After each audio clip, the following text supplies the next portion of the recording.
दुनिया का सबसे बड़ा लोकतंत्र होने के साथ साथ भारत अब लगभग एक शतक पुराना लोकतंत्र भी बनने के करीब है। इन तमाम सालों में जहां एक तरफ भारतीय लोकतंत्र ने लगातार सफलतापूर्वक चुनाव की प्रक्रिया के तहत सरकार गठन करने का मुकाम हासिल किया है, वहीं दूसरी तरफ भारतीय लोकतंत्र उन तमाम तरह की परेशानी के साथ आगे बढ़ रहा है जो लोकतंत्र के मूल सिद्धांत के खिलाफ है और लोकतंत्र को लगातार कमजोर करता है। भारत के स्वतंत्रता संघर्ष के दौरान बने संविधान ने लोकतांत्रिक मूल्यों को विशेष बल दिया और किसी भी समाज, वर्ग, क्षेत्र, परिवार एवं व्यक्ति के एकाधिकार को नकारते हुए लोकतांत्रिक संस्थानों के निर्माण की प्रक्रिया पर विशेष ध्यान दिया। लोकतंत्र के सिद्धांत के अनुसार लोकतंत्र की मजबूती उसके अंदर विस्तारित लोकतांत्रिक संस्थानों की मजबूती पर निर्भर करता है। बहरहाल भारत के लोकतंत्र की यात्रा को समझना बहुत आवश्यक है।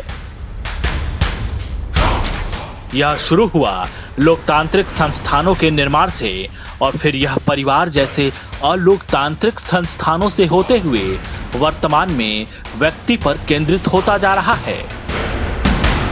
इस लेख का विषय वस्तु वंशवाद अथवा परिवारवाद है, इसलिए इस समस्या को समझना ज्यादा जरूरी है।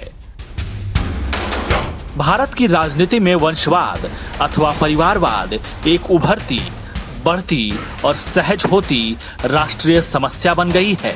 भारत की राजनीति के इतिहास में दूसरी राजनीति का प्रादुर्भाव परिवारवाद के खिलाफ से ही हुआ है, लेकिन परिवारवाद की समस्या के खिलाफ राजनीतिक हस्तक्षेप करने वाले लोग अब खुद ही इस समस्या के पोषक बन गए हैं।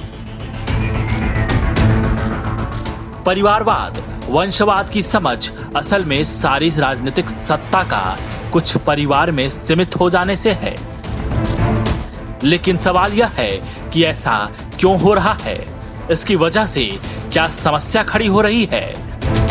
लोकतंत्र में अगर सबको अपने हिसाब से अवसर चुनने का हक है तो फिर ये सवाल ही क्यों किया जा रहा है।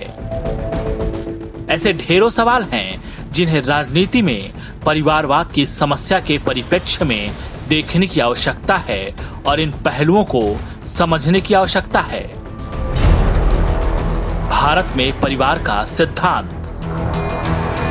एक ऐतिहासिक विश्लेषण परिवारवाद एवं वंशवाद की आधारभूत संरचना पर ही राजतंत्र खड़ा होता है।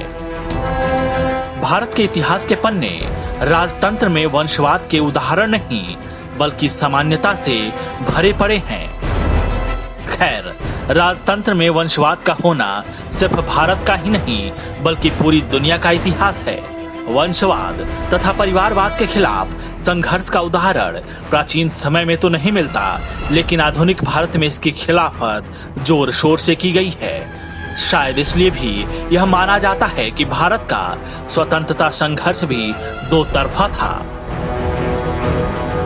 भारत के लोकतंत्र ने परिवारवाद अथवा वंशवाद के खिलाफ मुहिम छेड़कर इसे खत्म तो किया, लेकिन समय के साथ वंशवाद अथवा परिवारवाद ने भारत के लोकतंत्र को फिर से अपने गिरफ्त में ले लिया। परिवारवाद का नए रूप में राजतंत्र ने खुद को पुनर्स्थापित किया। परिवारवाद की पुनर्स्थापना भारत में वंशवाद की पुनर्स्थापना का समय 1980 के दशक के साथ शुरू होता है। हालांकि बहुत से विद्वानों का मानना है कि परिवारवाद का दौर भारतीय राष्ट्रीय कांग्रेस द्वारा श्रीमती इंदिरा गांधी को प्रधानमंत्री चुनने के साथ शुरू होता है, लेकिन इंदिरा गांधी भारत के स्वतंत्रता संग्राम में संघर्षशील रही हैं, इसलिए उनका इस देश का प्रधानमंत्री के पद पर काबिज होना वंशवाद की शुरुआत कहना उनके द्वारा किए गए राजनीतिक संघर्ष की बेईमानी होगी। हालांकि इसमें कोई दो राय नहीं कि उन्हें भारत के प्रथम प्रधानमंत्री जवाहरलाल नेहरू की पुत्री होने का फायदा अवश्य मिला। मसलन 1984 में इंदिरा गांधी की हत्या के बाद कांग्रेस पार्टी द्वारा राजीव गांधी को प्रधानमंत्री बनने के लिए आमंत्रित करने को परिवारवाद अथवा वंशवाद की पुनर्स्थापना के तौर पर देखा जा सकता है।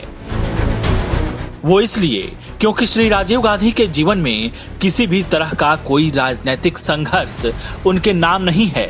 उनकी राजनीति में कोई विशेष दिलचस्पी भी नहीं थी। वे पेशे से पायलट थे, लेकिन श्रीमती इंदिरा गांधी की मृत्यु के बाद श्री राजीव गांधी को सिर्फ इसलिए प्रधानमंत्री बना दिया गया क्योंकि वो इंदिरा गांधी के बेटे थे।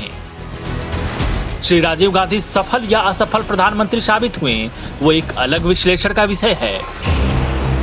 लेकिन भारत के जनमानस में अब यह बात साफ हो गई थी कि भारत का नेतृत्व करने के लिए अब एक विशेष परिवार में पैदा होना जरूरी हो गया था।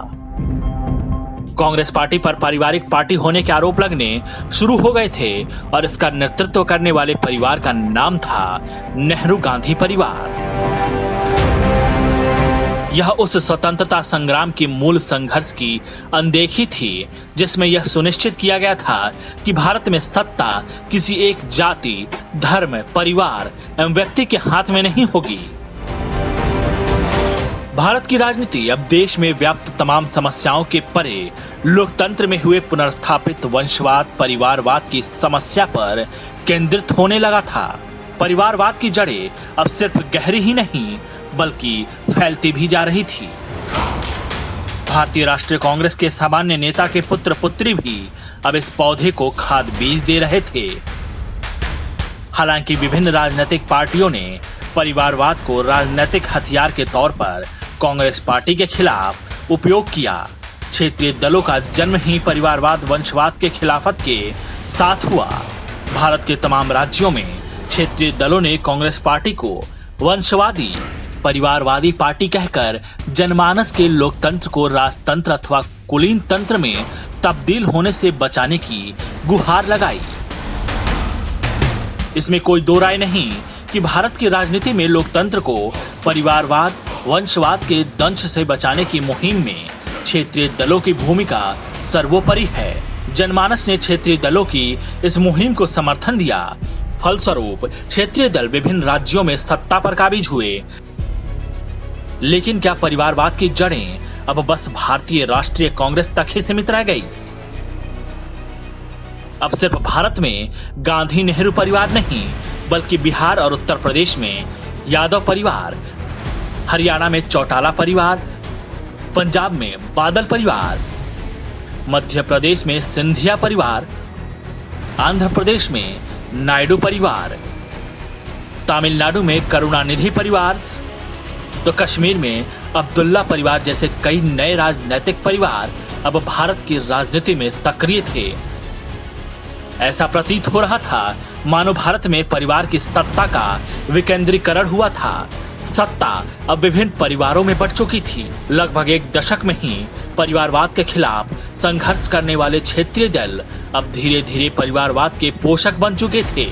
प्रख्यात विद्वान रॉबर्ट मिशेल ने अपने सिद्धांत आयरन लॉ ऑफ ओलिगार्की में कहा कि कोई भी शासन व्यवस्था शुरू चाहे किसी भी चीज से हो, लेकिन अंत में वह कुलीन तंत्र में तब्दील हो जाती है। यह सिद्धांत भारत के परिदृश्य में फलीभूत हो रहा था।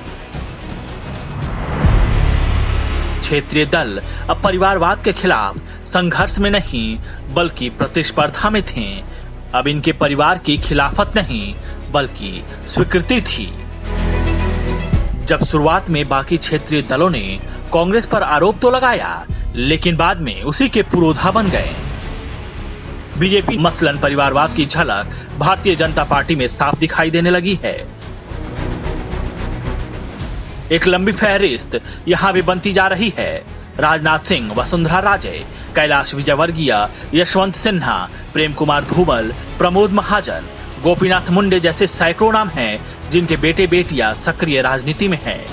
विधानसभा और लोकसभा सदस्य हैं। मतलब साफ है कि परिवारवाद भारत की राजनीति में सैद्धांतिक मुद्दा नहीं बल्कि चुनावी मुद्दा है। यह भी आश्चर्यजनक है कि भारत में अब चुनावी मुद्दे वही बनते हैं जिसमें किसी सैद्धांतिक तौर पर कोई विश्वास साफ तौर पर नहीं दिखता है। भारतीय जनता पार्टी भी अब बाकी दलों की तरह परिवारवाद को स्वीकृत कर चुकी है।